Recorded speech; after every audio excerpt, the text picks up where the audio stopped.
Hello student. तो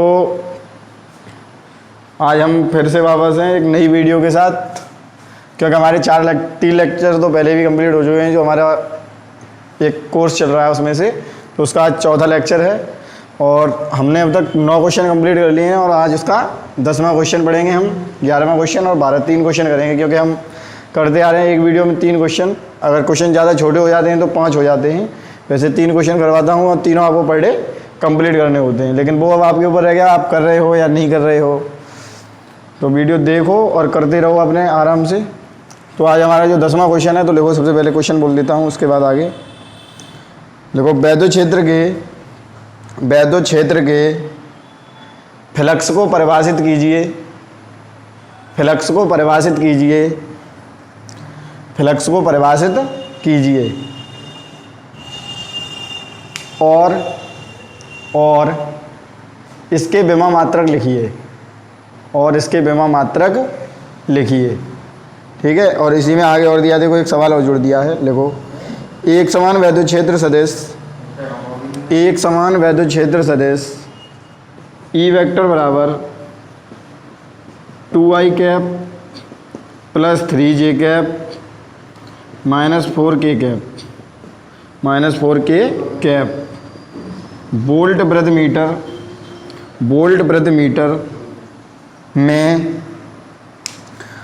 प्रति metre में एक पृष्ठ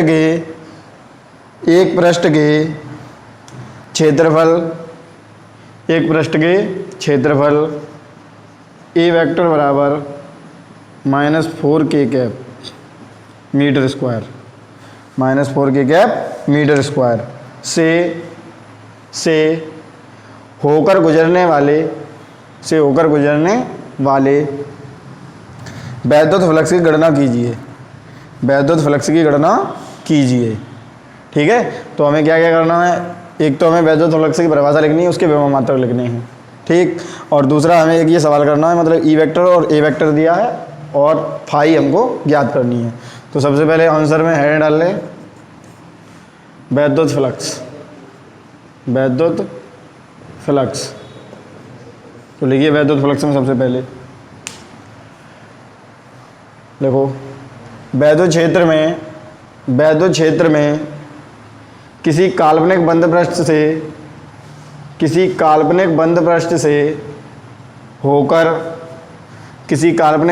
से होकर गुजरने वाली वैद्युत बल रेखाओं की माप वैद्युत फ्लक्स कहलाती है। ठीक है, वैद्युत फ्लक्स कहलाती है। इसे फाई ई से प्रदर्शित करते हैं। इसको किससे प्रदर्शित करते हैं? फाई ई से। ठीक। अब देखो इसके बारे में थोड़ा सा समझाऊं तुम लोगों को। इसका मतलब ये है, जैसे अगर मैं ये कहूँ ये कोई काल्पनिक पृष्ठ है और वैद्युत क्षेत्र में रखा है, तो इससे जो वैद्युत बल रेखाएं गुजरेंगी, मान लो जैसे ये वैद्युत बल रेखाएं इससे गुजर रही हैं, तो जितनी वैद्युत बल रेखाएं इससे गुजरेंगी तो उन्हीं की माप को हम क्या बोलेंगे? वैद्युत फ्लक्स बोलते हैं। अगर मैं नॉर्मल तुमसे एक चीज़ पूछूं कि अगर मैं तार का एक फ्रेम बनाऊं ऐसे, ठीक है, अगर मैं एक तार का एक फ्रेम बना लूं ऐसे, और फ्रेम बनाने के बाद अगर मैं कहूँ बारिश हो रही हो, और जैसे बारिश हो रही है और उस फ्रेम को ऐसे बारिश में पकड़ा जाए, तो जितनी बूंदें उस फ्रेम से होकर गुजर के जाएंगी नीचे, वही क्या कहलाएंगी? फ्लक्स कहलाएंगी। ऐसे ही जितनी बल रेखाएं उस फ्रेम से होकर गुजरेंगी या पृष्ठ से होकर गुजरेंगी, वो क्या कहलाती हैं? वैद्युत फ्लक्स कहलाती हैं। ठीक है। तो इसे फाई ई से प्रदर्शित करते हैं। इसका सूत्र होता है फाई ई बराबर ई ए कॉस थीटा। तो देखो, मात्रक विमा बताने से पहले मैं आपको एक चीज़ और बता दूं कि फ्लक्स को, अगर आपसे पूछा जाए कि फ्लक्स को कैसे बढ़ाया जा सकता है, तो फ्लक्स बढ़ाने के लिए हम एक तो वैद्युत क्षेत्र की तीव्रता बढ़ा सकते हैं, तो भी फ्लक्स बढ़ जाता है, और क्षेत्रफल बढ़ा दो तो भी फ्लक्स बढ़ जाता है। कहने का मतलब ये है, जैसे अगर बारिश हो रही है और इतना बड़ा फ्रेम है और तुमसे कोई कहे कि ऐसी कोई व्यवस्था बनाओ कि इस फ्रेम में होके ज़्यादा पानी गुजरे नीचे, ज़्यादा बूंदें गिरें इस फ्रेम से होके, तो एक बारिश तेज़ होने लगे तो बूंदें अपने आप ज़्यादा गिरने लगेंगी उस फ्रेम में, तो फ्लक्स बढ़ जाएगा। और दूसरा तरीका ये है कि बारिश तेज़ ना हो, हम उस फ्रेम को छोटे की जगह पर बड़ा कर लें, तो भी हमारा फ्लक्स है वो बढ़ जाएगा। तो हमारा सूत्र होता है फाई ई बराबर ई ए कॉस थीटा, और इसी को अगर हम सदिश रूप में लिखना चाहते हैं तो हो जाता है ई वेक्टर डॉट ए वेक्टर, ये भी सूत्र इसी का है। एंड एक देखो बंद पृष्ठ के लिए होता है, तो एक होता है डी फाई ई बराबर E close integral D A cos theta. इसका जब हम अगला क्वेश्चन जो करेंगे गॉस के प्रमेय का, उसमें हम इसका यूज करेंगे, ठीक है। तो फाई बराबर हो गया ई वेक्टर ए वेक्टर। अब देखो इसका अगर हमें मात्रक लिखना है मान लो, तो इसके दो मात्रक होते हैं। एक तो वैद्युत क्षेत्र की तीव्रता लिखी है, तो वैद्युत क्षेत्र की तीव्रता का मात्रक होता है न्यूटन प्रति कूलम, और ए क्षेत्रफल है, इसका मात्रक होता है मीटर स्क्वायर। तो इसका एक मात्रक तो हो गया न्यूटन इंटू मीटर स्क्वायर, ठीक है, न्यूटन इंटू मीटर स्क्वायर प्रति कूलम। एक मात्रक तो ये है। अगर मुझे दूसरा निकालना हो मात्रक, तो देखो दूसरा कैसे निकालेंगे। ये जो ई है इसका एक मात्रक न्यूटन प्रति कूलम, एक दूसरा मात्रक होता है वोल्ट प्रति मीटर। अब इधर क्षेत्रफल है, इसका मात्रक मीटर स्क्वायर, एक स्क्वायर से ई वाला मीटर कट जाएगा स्क्वायर से, तो दूसरा मात्रक क्या आ गया वोल्ट इंटू मीटर। तो इसके दो हो गए। एक तो मात्रक होता है न्यूटन मीटर स्क्वायर प्रति कूलम, एक मात्रक क्या होता है हमारा वोल्ट मीटर। तो दो मात्रक हो गए। पेपर में तुम चाहो तो सीधे लिख सकते हो कि इसका मात्रक वोल्ट प्रति मीटर या न्यूटन मीटर स्क्वायर प्रति कूलम होता है, ठीक है। इसको निकालने की कोई ज़रूरत नहीं है अगर नहीं आता है तो। अगर डायरेक्ट याद कर लेते हो कि फ्लक्स का मात्रक वोल्ट मीटर है, सीधा लिख सकते हैं वोल्ट मीटर होता है मात्रक, या न्यूटन मीटर स्क्वायर प्रति कूलम होता है। अब देखो इसकी अगर विमा निकालनी हो, तो विमा निकालने के लिए एक तो यह तरीका कि डायरेक्ट लिख लो, आप डायरेक्ट याद कर लेना बेशक, लेकिन मैं आपको निकालना बता देता हूँ तो आप निकालना सीख जाओगे। जैसे अगर न्यूटन लिखा तो बल की विमा होती है mLt-2, मीटर लिखा है स्क्वायर तो स्क्वायर हो गया, क्योंकि मीटर के लिए एल स्क्वायर है तो स्क्वायर। कूलम आवेश है, आवेश की विमा होती है AT। अगर ऊपर वाले को लिखोगे तो हो जाएगा m ए के लिए है, दो ये हैं, तो mL3t-2 इंटू, अगर इन दोनों को ऊपर ले जाओगे तो इसकी घात एक है, इसकी एक, ऊपर ले जाएंगे तो -1 और t-1, तो ये बन जाएगा mL3t-3 तो ये हो गई इसकी विमा। अब देखो विमा एक ही होती है, चाहे उसे कैसे भी निकाल लो, विमा जो आएगी वो सेम आएगी, विमा कभी बदलती नहीं है। तो फ्लक्स की विमा क्या होगी mL3t-3 तो ये हमारा, अगर सीधा सीधा लिखना चाहो तो किसी वैद्युत क्षेत्र में रखे किसी काल्पनिक बंद पृष्ठ से होकर गुजरने वाला वैद्युत फ्लक्स या गुजरने वाली वैद्युत बल रेखाओं की माप वैद्युत फ्लक्स कहलाती है। इसे फाई से प्रदर्शित करते हैं। इसका मात्रक न्यूटन मीटर स्क्वायर प्रति कूलम या वोल्ट मीटर होता है। इसकी विमा mL2t-3 होती है। इसको हम डायरेक्ट लिख सकते हैं, और ये तीनों एक दो तीनों सूत्र लिख देंगे, एक लिख देंगे तो भी कोई दिक्कत नहीं है, ठीक। अब इसमें आगे एक और दिया गया है, स्क्रीनशॉट लेके पहले नोट करो जल्दी से, मिटा देता हूँ मैं। अब देखो आगे क्या पूछा गया है इसमें। आगे इसमें पूछा सवाल में, एक तो वैद्युत क्षेत्र सदिश दिया था ई वेक्टर, तो ई वेक्टर दिया था 2i cap plus 3j cap minus 4k cap, ठीक है। ये दिया था वोल्ट प्रति मीटर, और क्षेत्रफल सदिश जो दिया है ए वेक्टर बराबर वो दिया है -4k कैप। तो इस तरीके के सवाल अगर हमें फाई ज्ञात करना है तो मैंने अभी सूत्र लिखा था ऊपर, फाई ई बराबर E vector dot A vector. E की वैल्यू कितनी है 2i cap plus 3j cap minus 4k cap into, या इसको डॉट बोलेंगे हम, ए वेक्टर की वैल्यू कितनी है -4k कैप। अब इन दोनों में एक कोष्टक ये है हमारा, एक ये है, एक ई की वैल्यू एक ए की वैल्यू। इन दोनों में हम सबसे पहले ये देखेंगे कि जो चीज़ मैच नहीं आ रही उसको छोड़ देंगे। जैसे इसमें आई है और इसमें आई नहीं है तो आई से हमें कोई मतलब नहीं। इसमें जे है इसमें नहीं है जे, तो इससे भी कोई मतलब नहीं है। हमें केवल वो चीज़ देखनी है जो दोनों में हो। जैसे इसमें भी है के और इसमें भी की है। अब ये -4k ये भी -k है, तो इन दोनों का गुणा हो जाएगा आपस में, 4 और 4 चौक 16। अब माइनस के तो प्लस आ जाएगा 16, बस हो गया 16। और वोल्ट मीटर मात्रक होता है फाई ई बराबर, ये हो गया हमारा आंसर, ठीक। अब देखो अगर इसी के जैसा कोई दूसरा सवाल आ जाए मान लो, वैसे इतना तो तुम्हें नोट करना है, स्क्रीनशॉट लेके पहले नोट कर लो, उसके बाद आगे समझो क्या है कहानी। अगर बाई चांस कोई सवाल ऐसा ना आकर ऐसा आ जाए नया, मान लो ई की वैल्यू तो यही दी हो लेकिन ए की वैल्यू मान लो चेंज कर दे, ऐसे दे दे 2i कैप -4j कैप। ठीक, अब के नहीं दिया हो तो हम डायरेक्ट बता देता हूँ वैसे ही, पहले इसको लिखेंगे फिर इसको लिखेंगे ऐसे डॉट लगा के, लेकिन अलग अलग लिखने की क्या जरूरत है, सीधा मैं यहीं से बताता हूँ डायरेक्ट। 2 का गुणा 2 से कर दो, क्योंकि आई दोनों में है तो 2 दूनी 4। अब जे है तो 4×3 12। अब ये माइनस के प्लस के तो माइनस के 12 आएंगे, तो कितने बचे घटा के -8 वोल्ट मीटर। ठीक है, क्योंकि के दी नहीं तो के से हमें कोई मतलब नहीं है, जितना दिया होता है उनको देखते हैं, जो नहीं दिया उसको 0 मान के छोड़ देते हैं। ठीक है, स्क्रीनशॉट लेके नोट्स तो कर ही लिया होगा आपने। अब देखते हैं 11वां क्वेश्चन क्या है। देखो उसी सीरीज में जो हमारी चल रही है, नोट्स देखो मेरे पास तैयार हैं। जिन लोगों को नोट्स चाहिए वो मेरे व्हाट्सएप पे संपर्क कर सकते हैं, मैं उनके पास नोट्स पहुंचा दूंगा। ठीक है, हमारा अगला क्वेश्चन है गॉस की प्रमेय क्या है। क्वेश्चन अगला 8 और 9 हो गए हमारे, 9 10 11वां क्वेश्चन है हमारा, गॉस की प्रमेय क्या है। गॉस की प्रमेय क्या है, इसे सिद्ध कीजिए। ठीक है, तो गॉस की प्रमेय क्या है इसके बारे में लिखना है, इसका सिद्धीकरण भी करना है हम लोगों को। तो सबसे पहले क्वेश्चन लिख लिया होगा, गॉस की प्रमेय क्या है इसे सिद्ध कीजिए। अब आंसर में हेडिंग डाल लो गॉस की प्रमेय, गॉस लिख दो, गाउस लिख दो, कैसे भी लिख दो, गॉस की, तो ऐसे लिख देता हूँ मैं, गॉस की प्रमेय। ठीक है, या फिर हम गाउस की प्रमेय, क्या भी कुछ भी लिख सकते हैं, कैसे भी, उससे कोई दिक्कत है नहीं, क्योंकि ये साइंटिस्ट का नाम है। तो लिखो गॉस की प्रमेय में क्या होता है। देखो इस प्रमेय के अनुसार किसी बंद पृष्ठ से होकर गुजरने वाला वैद्युत फ्लक्स उस पृष्ठ से परिबद्ध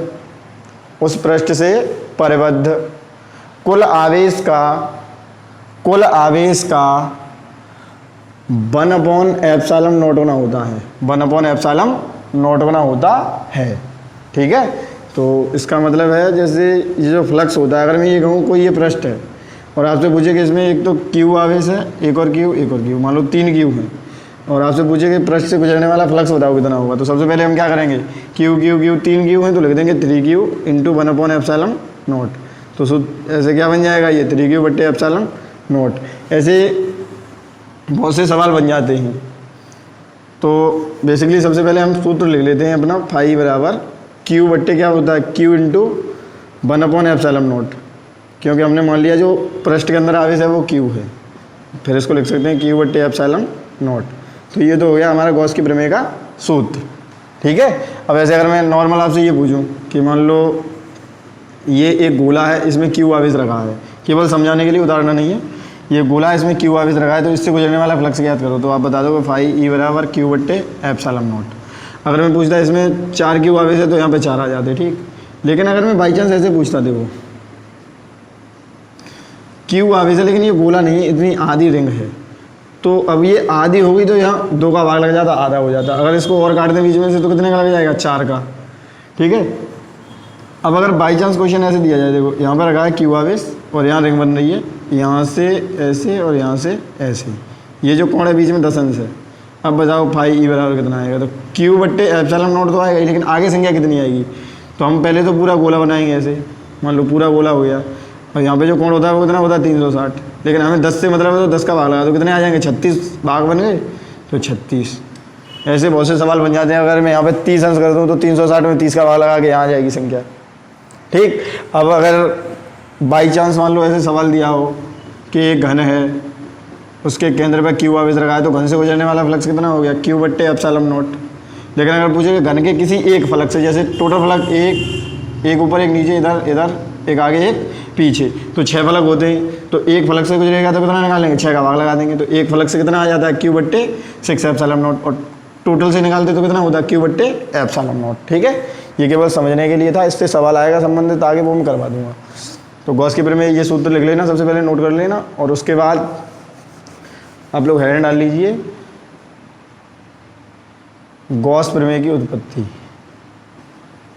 गॉस प्रमेय की उपपत्ति। या सिद्धिगढ़ डालना है, मान लो गॉस प्रमेय का सिद्धिकरण, एक ही बात है दोनों की, ठीक है, चाहे उपपत्ति या सिद्धिगढ़। तो जल्दी से हेडिंग डाल लीजिए।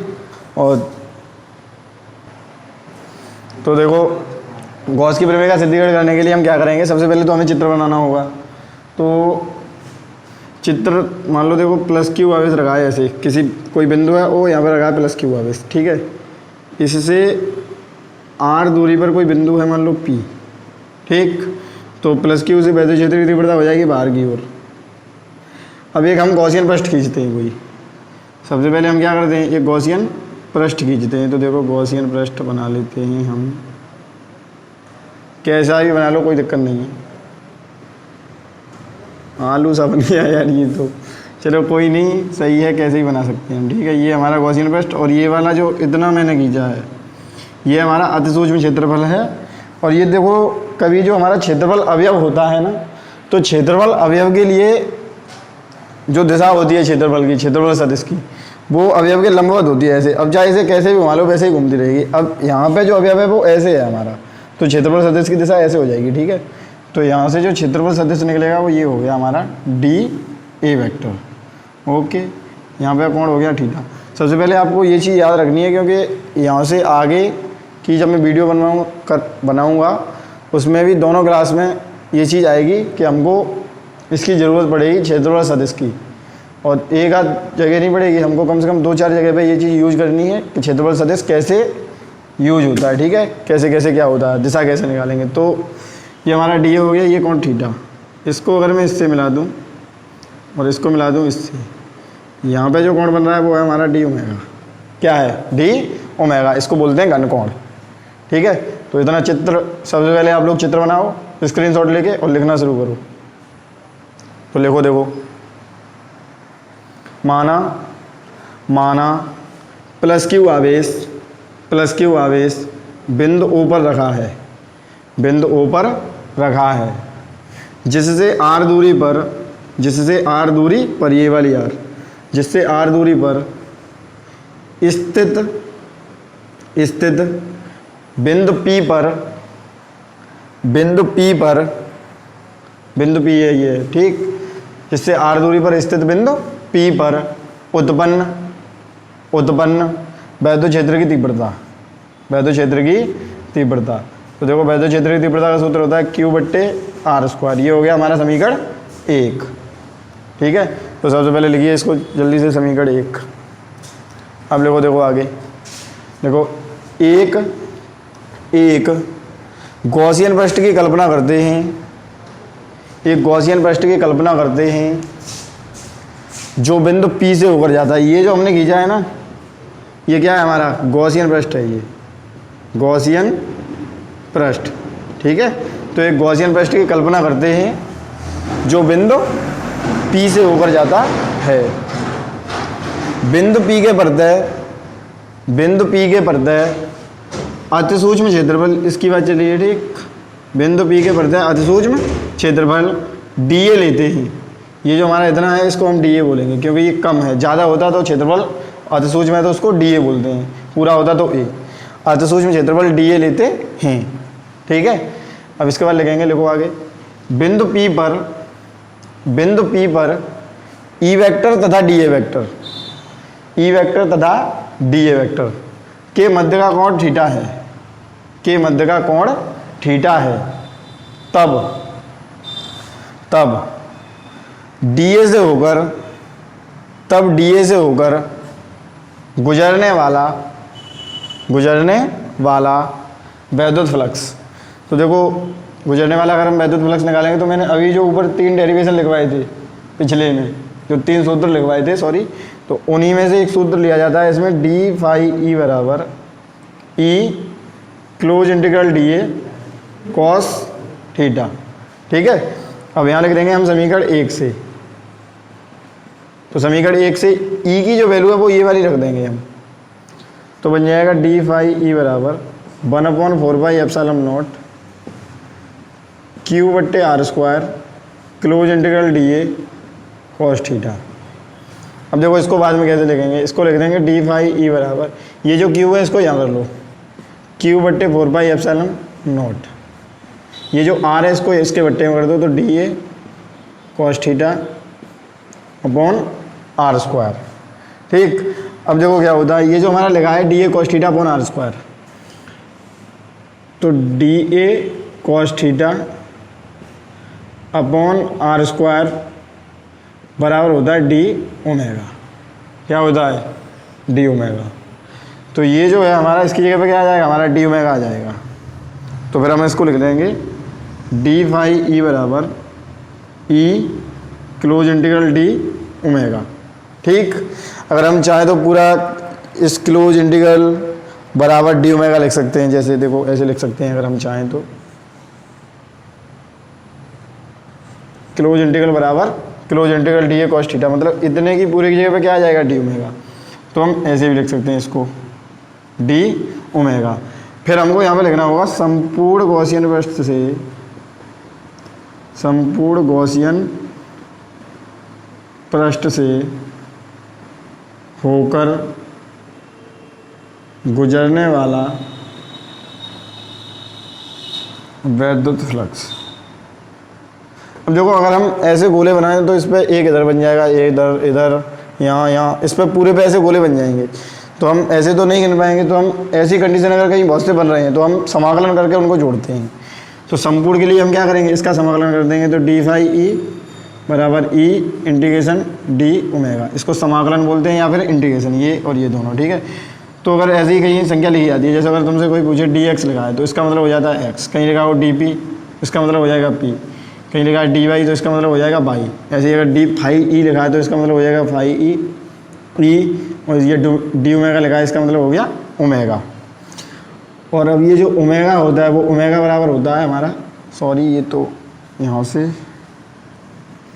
ये ई नहीं आएगी, ये आएगा यहाँ पे क्यू बट्टे 4 पाई एप्सिलॉन नॉट, और इधर हो जाएगा हमारा, इसकी जगह पे आएगा डी ओमेगा, ऐसे ही यहाँ पे आएगा, छूट गया था ये क्यू बट्टे 4 पाई एप्सिलॉन नॉट, क्योंकि हमने ई की वैल्यू डाल दी है इसी जगह पे, इसी वजह से क्यू बट्टे 4 पाई एप्सिलॉन नॉट, और इधर इंटीग्रेशन करके लिख देंगे तो केवल ओमेगा।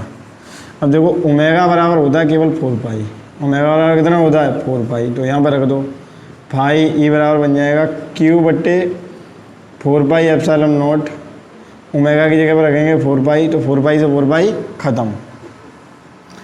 अब हमारा आ गया फाई ई बराबर क्यू बट्टे एप्सिलॉन नॉट, यही है गॉस के प्रमेय, तो ये हमारा प्रूव हो गया। ठीक है, तो वीडियो को पॉज करो और जल्दी से कॉपी कर लो।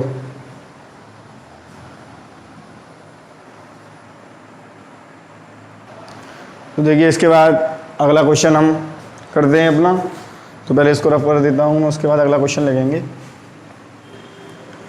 अगला क्वेश्चन जो है वो गॉस की प्रमेय पर एक सवाल है, उसी से संबंधित सवाल है। जैसे मैंने अभी जब मैं गॉस के प्रमेय को शुरुआत की थी तब मैंने बताया था उसमें एक घन वाला सवाल है वो। तो देखो क्या है सवाल, सबसे पहले सवाल को नोट कर लेते हैं। सवाल नंबर है हमारा 12। तो सबसे पहले देखो सवाल नोट करिए। तो देखो सवाल है, किसी घन के केंद्र पर 10 माइक्रोकूलम का आवेश रखा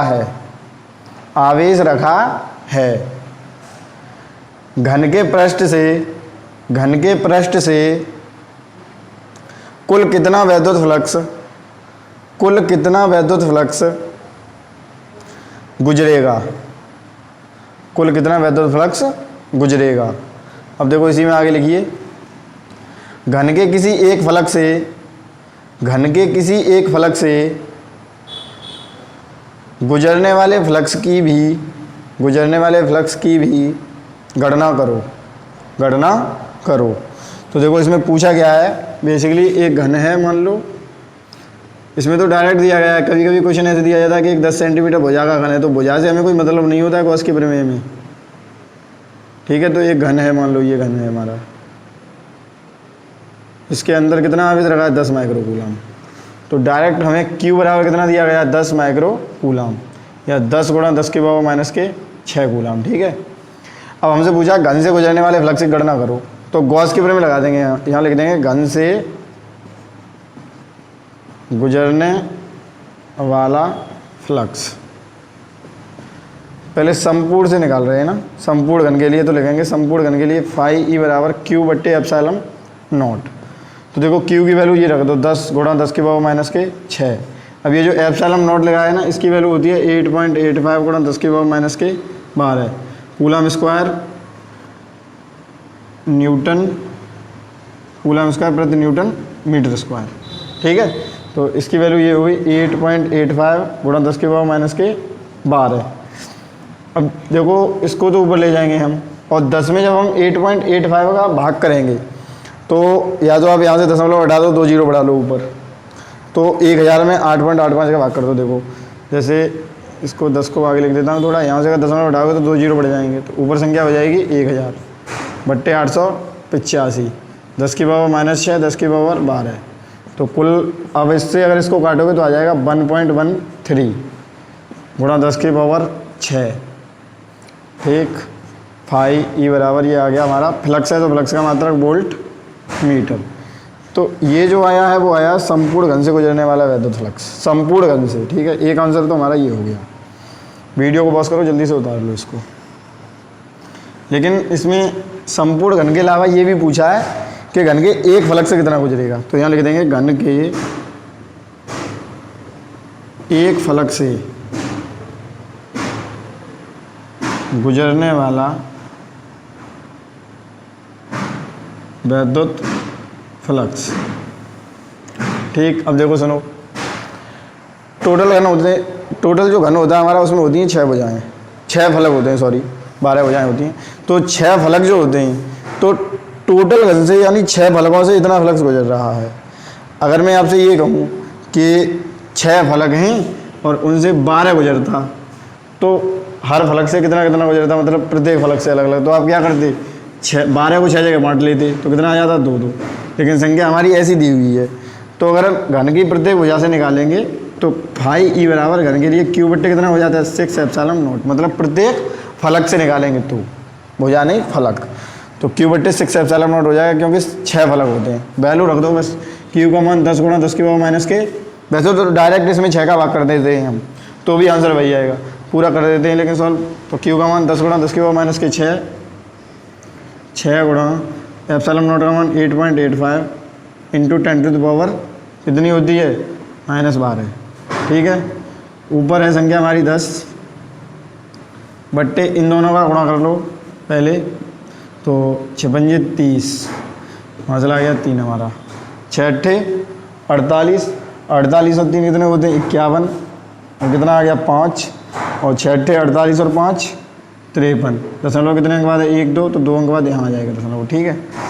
10 की पावर माइनस के 6 और 10 की पावर इसको ले जाएंगे ऊपर, तो ये कैसी हो जाएगी प्लस के 12, तो यहाँ से दशमलव हटा के 2 जीरो बढ़ जाएंगे, ऊपर संख्या बन जाएगी 1000 बट्टे 53 10, और गुणा 10 की पावर कितनी बचेंगी 6, ठीक। अब देखो यहाँ से आगे चलो इधर कर देता हूँ, फाई ई, तो फाई ई बराबर, अब देखो 1000 में 5310 का भाग तो जाएगा नहीं, मतलब 5 या 310 का भाग तो जाने वाला है नहीं, तो यहाँ लगा लेंगे दशमलव। अब जैसे ही यहाँ दशमलव लगाएंगे यहाँ पे 1 जीरो बढ़ जाएगा। अब 1 जीरो बढ़ाने के बाद अगर हम भाग करेंगे तो इसका भाग जब हम इसको काटेंगे इससे पूरी संख्या को, तो ये कट जाएगी 0.88 आ जाएगा, 1.88।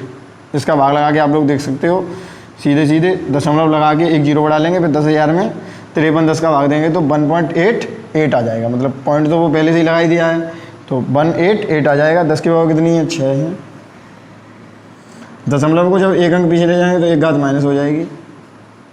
फाई ई बराबर 1.88 गुणा 10 की पावर 5, और चाहो तो लिख सकते हैं इसको 1.9 गुणा 10 की पावर 5, वोल्ट मीटर।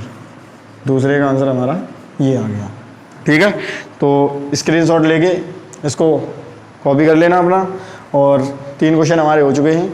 तो आज के लिए बस इतना ही, और अब मिलते हैं अगली वीडियो में। और वीडियो पसंद आई हो तो इसको बार बार करने की वैसे ज़रूरत नहीं है, आपको पता होना चाहिए। बस आप इतना ध्यान रखें कि वीडियो को शेयर करते रहें, ताकि अन्य जो बच्चे हैं उनको इस चीज़ का फ़ायदा हो सके। और चैनल को सब्सक्राइब कर लें जिन लोगों ने नहीं किया है। वो पहले तो सबने कर ही लिया होगा जिन जिनके पास वीडियो पहुंच रही है, लेकिन जिनके पास पहुंच रही है, जिनने नहीं किया है सब्सक्राइब, वो कर लें।